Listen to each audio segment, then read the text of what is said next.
Tindika Tindika Télévision, chers internautes, bienvenue dans ce nouveau numéro avec les conseillers indépendants, autoproclamés du chef de l'État, sans ordonnance et sans salaire.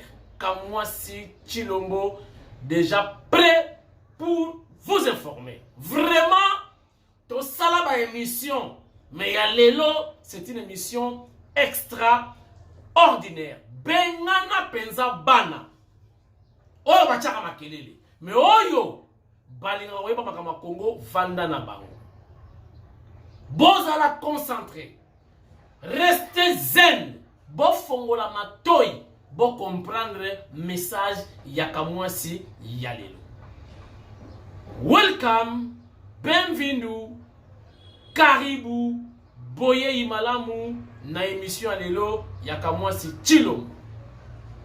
Toza na 3 parties na émission alelo.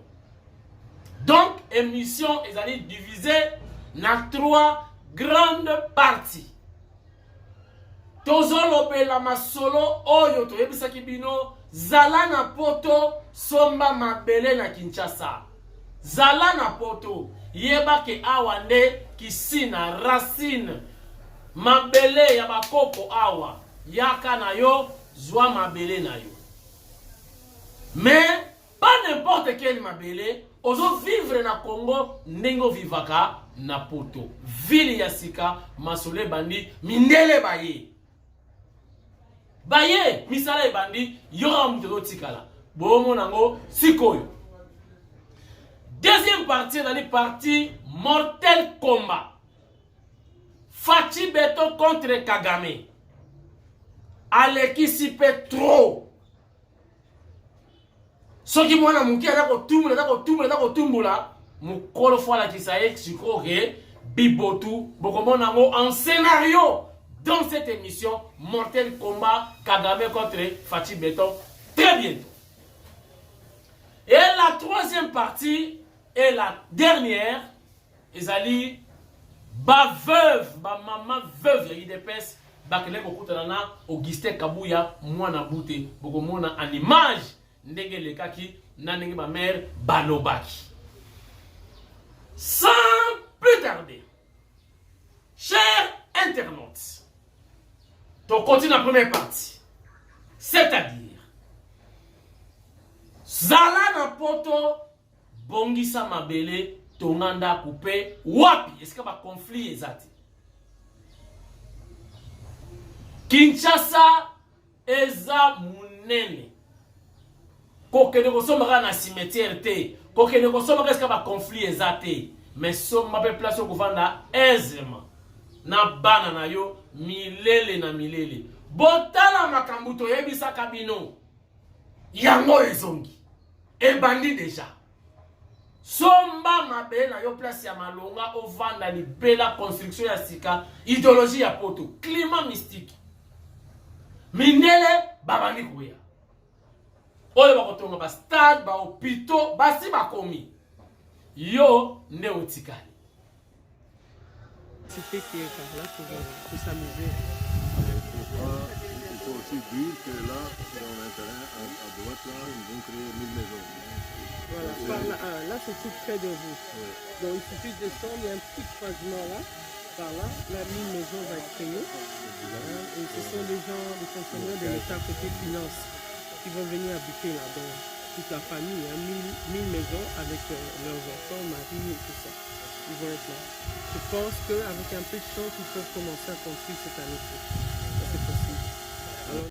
Chers internautes, Botala ndenge tosololaki na mama ni responsable ya changement ya masolo wana ozala kisasa neti kaka ozala miki eza impossible te et c'est une réalité boyoka ye moko responsable ndenge a betinteke na tindika télévision boni malamu batapoto babengi ngai balobi tokomi niveau nini tosali ba émission ebele oh bamindele bayaki tout ça tokomi na niveau nini pona terrain na yo ville oyo olingi obimisa ville ya bana ya poto mais na Congo sikoyo na Kinshasa tokomi na niveau nini? Bon, tu évolué vraiment makasi, tu évolué makasi penza. Donc sikoyo yo na minute to banda kotonga.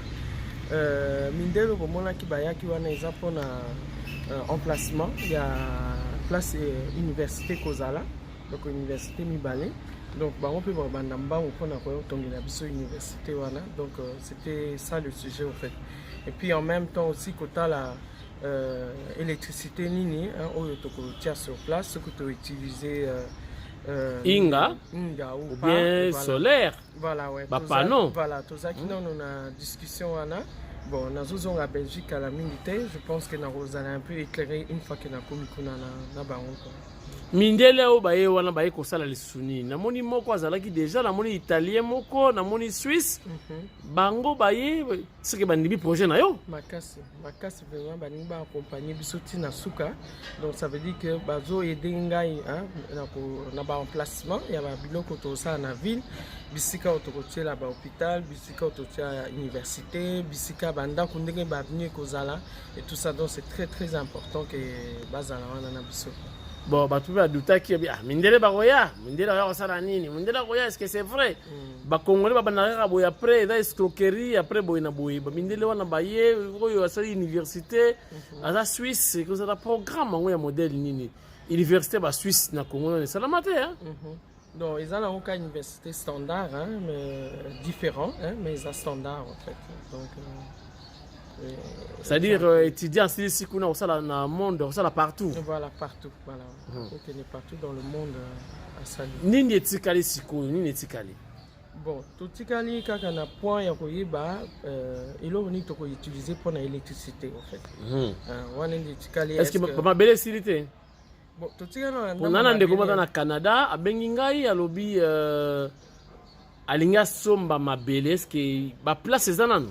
Ba place ezana no meza sous mingité parce que na kati ya projet to bayi to kotonga pe to teki comme ezana ba terrain ou ezana libre parce que somba terrain ezagi c'est vrai parce que so sombi terrain yo moko oko pona modèle andako na ndenge na yo et puis to salelio donc na minute quelques terrains ezana on ya koteka ba on bazana besoin ba koko ya au plus vite to koteka là bas. Oui pour to ki ba ministre bazoya pe ministre moko na otanga kombote alobi yepe azoya ipana yo est-ce que oui aza bien okoya mape ba ministre aza bienvenu pourquoi pas ministre mboka na biso eza mabele na biso soka aza na besoin terrain. Il n'y a pas de souci.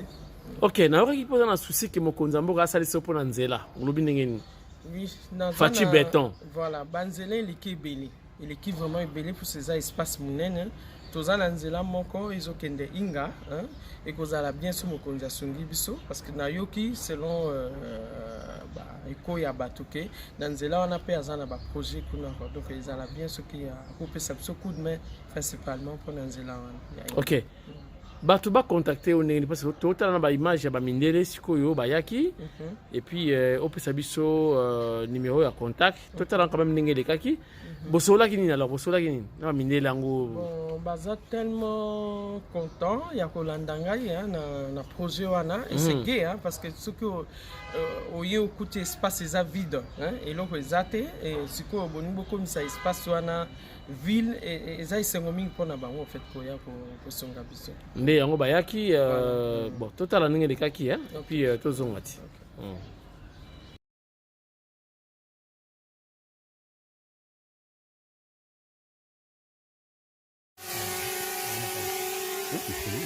C'est-à-dire on va revenir, on va rentrer, si on a la machine, on rentre à Maluku, parce que jusque là, l'usine de métallurgie qui avait été construite, depuis que l'usine n'existe plus.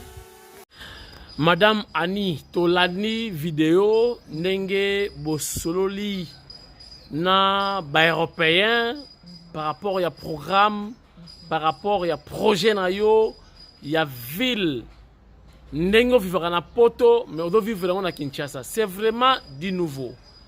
Alors, baoyo balingi ba contacter yo, Madame Annie. Ba benga yo na ba numéro nini. Allez-y. Voilà, bako benga na plus 852 977 613. Je répète, hein? plus 852 977 613. Alors, pour la Belgique, plus 32 456 29 49 31. Plus 32 456 29 49 31. Peut-être vous avez un message particulier il y a koyebisa ba congolais. Oyo baza ko douter. Oyo non bazui pe temps ko contacter yo te. To bazui pe temps ya ko tala na ba émission te. Okoyebisa bango nini. Congolais lingaka confirmation. Voilà. Donc confirmation na koyebisa bango ke ngai ndeko na bango nazaka ka na RDC nazo bundana kana mite nazo nga Belgique. Baza na confiance. Pour ceux qui ont cannabis, c'est que je répète toujours, surtout qui ont cannabis d'ici quelques années, et qu'ils ont un papaya.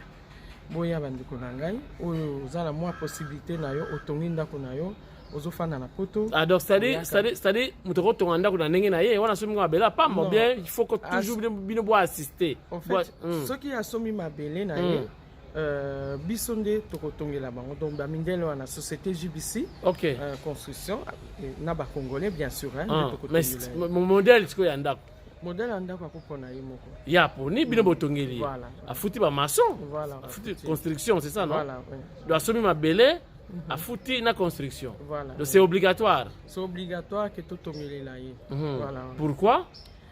Parce que Tonigi, ville est vraiment bien urbanisée. Et ça la tête que tout ça, Makambo en désordre. Net ba maçon c'est le mbao suba yi ba kotonga banda ko moko ya. Donc net ba banda ko ya kinkosi lui. Voilà justement des cas au lobby. Donc c'est mieux et ça la biso baza sur ya kozwa aller ndako moko za solide quoi. Ko umela bango des années. La ba norme, ba norme ya poto. Voilà. Tout à fait. Voilà. OK. Donc voilà mot de la fin. Bon, mot de la fin, ils ont invité, nous avons prié plus pour Namboka Nangai. Problème il est kiming Namboka yo. Nous avons asunga biso. Mboko un jour tous vraiment kimia et puis tous appelé na isengo ya oya na mboka na biso ko kena mboka bapaya ale kimia kaka ekota na mboka na biso. Merci. Merci. Voilà chers internautes, nous sommes de retour sur ce plateau. C'était là la première partie de cette émission, c'est-à-dire Bomoni, Omipe sa valeur, préparer futur nayo, Ozana Mikili, Salama et Konzo, Somba moi mabele na yo, Lobio Salamutu, o regretté ti. Bongisa, retraite, préparer, retraite na yo. Je crois que vous avez numéro na ye, oyo kangi ba numéro te, abenga inbox ou en privé, na kopesa ye numéro ya mama Annie. Merci beaucoup. Voilà chers internautes, Tokotina, deuxième partie à émission et la partie chaude. Chers internautes, bonne introduction. Vous savez, Rwanda va exagérer. Toyebi que Rwanda a agressé le Congo. Voyez bien, il y a eu agression avec entrée à fidèle.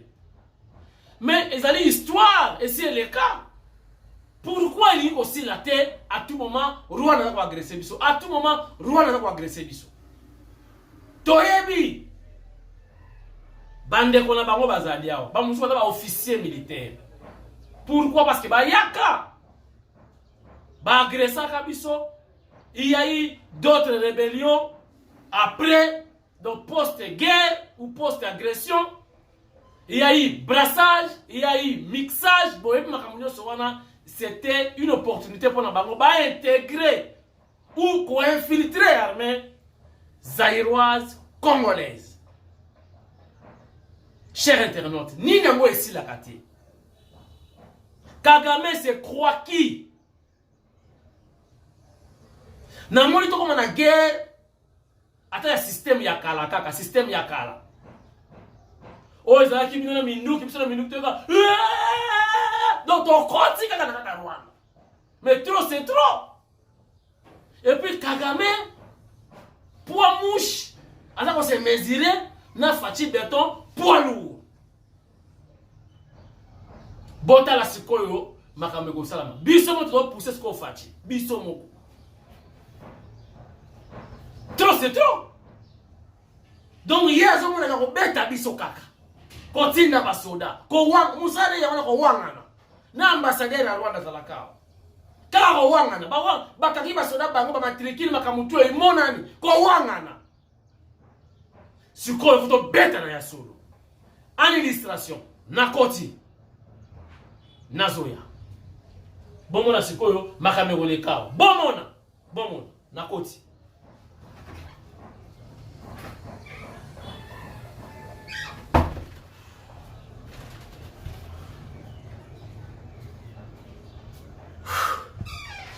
voilà awa bandeko babolingo bozali kolanda tindika télévision awa makambo ekomi mabe mortel combat Fachi Beton Fungwani Tunga contre donc Kagame président rwandais awa bomoni toza sikona bagan ekonda do bagan ya Kagame yango topesa ye bagan na ye bomoni donc ekonda ya poana ye po ye po mushi siko botala oyo ya Fachi Beton tuko Fungwani Tunga poids lourd. Chers internautes, le combat est déséquilibré.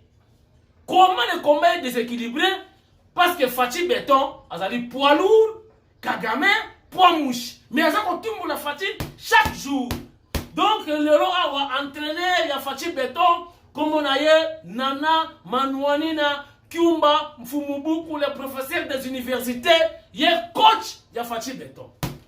Et so inda awazali combat mortel combat. Tozana baron misatu pamba. Po tozomona déjà nenge anaconda akokoya awa poids mouche. Azoluka bitumba, azolu batake Fachi Beton, donc grand prêtre de Likutinga poids lourd. Oluka kama kambu okozwango Fachi Beton lakisa biso ke yo ozali vraiment président de la République démocratique du Congo, pays continent. Tokozwa Rwanda, tokomisi yango territoire. Donc, développement ya 145 territoires, plus le Rwanda comme 146 territoires. Makamwe bandakate et bandi.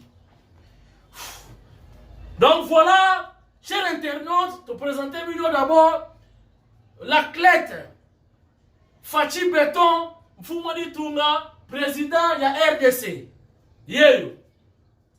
Contre président Kagame Tala bagana ye yabana mike par rapport à poana ye. Donc anaconda. Makambwe bandi. Bon, toleka. Makambwe bandi yango. Pa! Fachi Beton. Crochet. Gauche, droite. Fachi Beton contre Kagame. Kagame lingame. Ba! Negini Rwanda. Namo yanga. Allez negini Rwanda. Fachi gauche. Crochet, perkit. Fachi Beton, tout à vous dit, pas. Hey, donc gauche, droite, gauche. Kagame quoi? Ah, papa misi bangonan.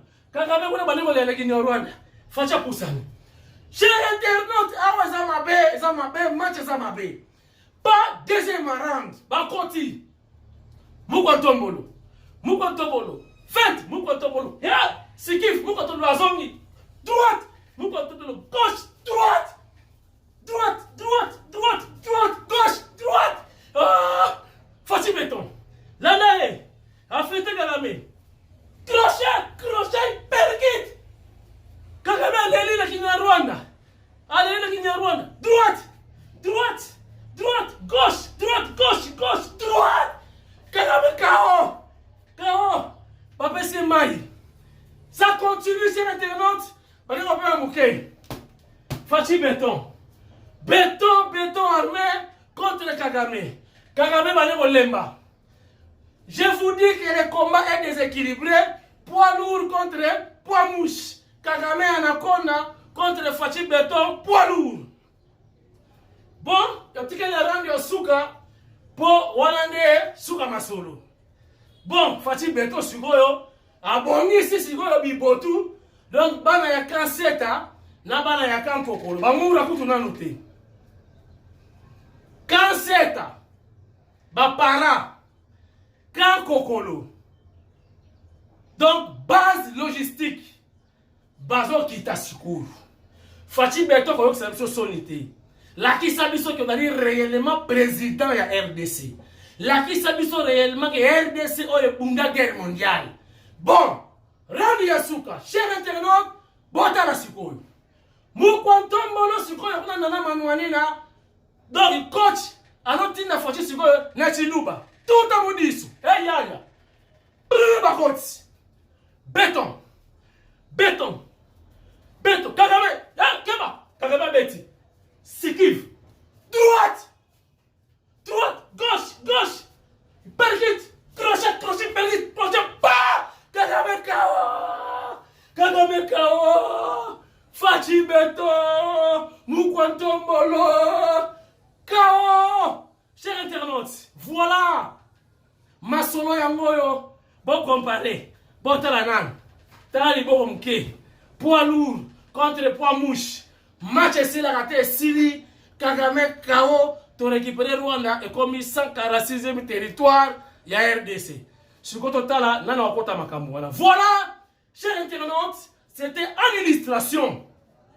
Pour la Sabino, la force de la RDC, la force de notre président Fachi Beton face à un petit pays, donc Rwanda, et pas le président Maneke Anaconda, Fachi Beton a prouvé que trop, c'est trop. Voilà, chers internautes, pour clôturer cette émission, je vous avais promis de vous montrer ce qui a été une rencontre. Le secrétaire général, Augustin Kabouya, AK70, et les mamans veuves de l'UDPS. Sans plus tarder, chers internautes, regardez et on se retrouve tout juste après pour la clôture de cette émission. Merci.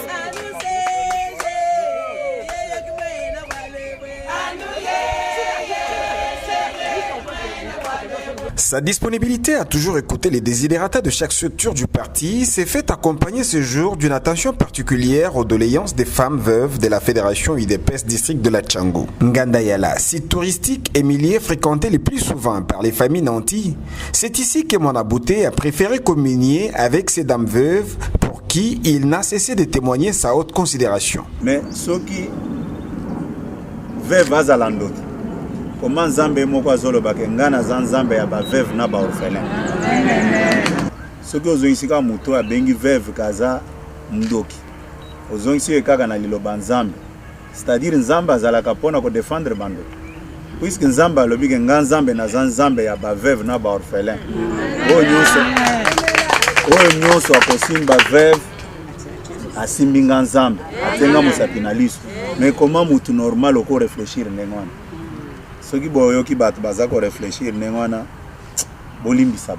À ses interlocutrices savourant la bonne fin du mois de la femme, Augustin Kabouya leur a demandé de se méfier de toute forme de manipulation et de rester unis pour offrir à leur fils, Félix Tshisekedi, un deuxième mandat lors des prochaines élections.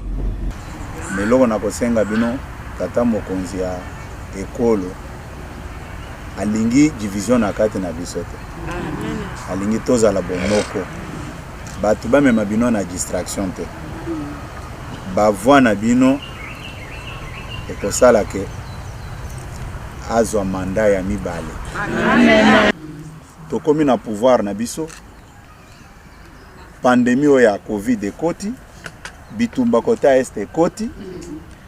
Côté mususu asili sa bitumba a protéger bana mboka contre bokono. Biloko nyonso wana kaka ye moko. Toko kele mawate. Toko sengele Nzambe te. Abatela ye. Bo mutwaya koyebisa bino ke o Félix Tshisekedi azokipe ba Congolais te akende.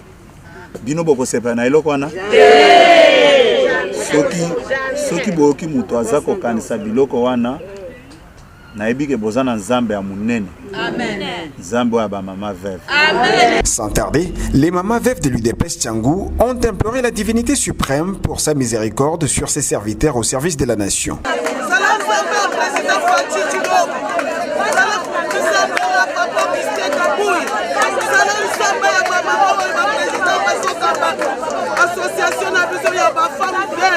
Cerise sur les gâteaux, la rencontre de ce jour avec le secrétaire général de l'UDPS s'est passée dans une ambiance bon enfant.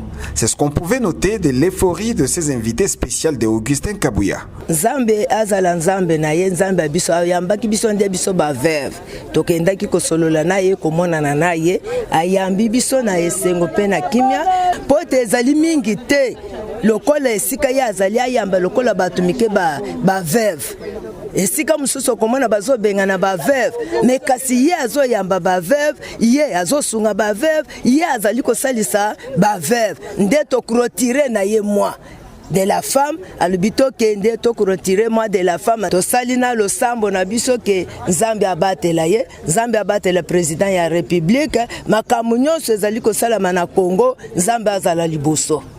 Il faut dire que cette randonnée loin du centre-ville de Kinshasa a été improvisée quelques heures après la visite de ces femmes veuves à la résidence du patron de l'administration du parti au pouvoir en vue de lui communiquer une pile de doléances relatives à leurs conditions de travail.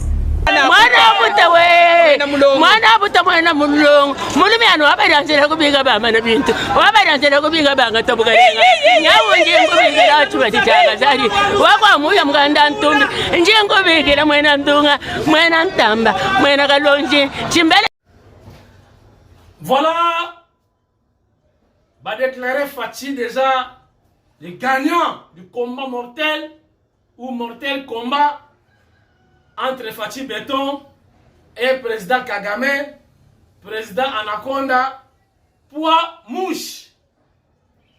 Fachi Béton, merci. Nabinotu, Botali émission Lélo. Et c'est une façon aussi d'encourager les chefs de l'État et nos FRDC. Toyebike, Fachi Achela Rabangon se. Nana yebi. Des fois, Adobenga Kagame, partenaire, pour Alinga Rabitumbati. Asa mutu ya non-violence. Mais trop, c'est trop. Nana mona, mutu nanzame pena abunda. Pasteur abundi. Pour trop, c'est trop. Jésus mutu abeta batu. Fachi, pourquoi pas? Jésus abeta batu. Kagame ado sakana trop. Ado sakana trop. Bako respecter bison nengenini. FRDC, l'issue du colo, l'issue, vous êtes mélangés. Binomoko suko ça la autocontrôle. Boyebi ke oyo ayaka na brassage, oyo ayaka na mixage. Faut pas la rabango suko bo fazer te mikolo. Bon fazer te mikolo. Donc avant banda yo déjà banda, gauche droite. Faut ko banda déjà. Pour ils allaient vivre na bino na vie na biso na vie ya bana na biso na vie ya bakoko na biso dali Angers. Kagame lo kanisaka ke Mobutu asa affaibli à côté de sous Melami Bali. Non, il a affaire à Fachi Béton, Fumwadi Tunga. Poids lourd. Et monsieur Sili, bon si la bien, Tokutani très prochainement. Et merci na coach Nana Manwani na Kiumba coach ya Fachi Béton. Mukwantombolo. Et okani nani mwe.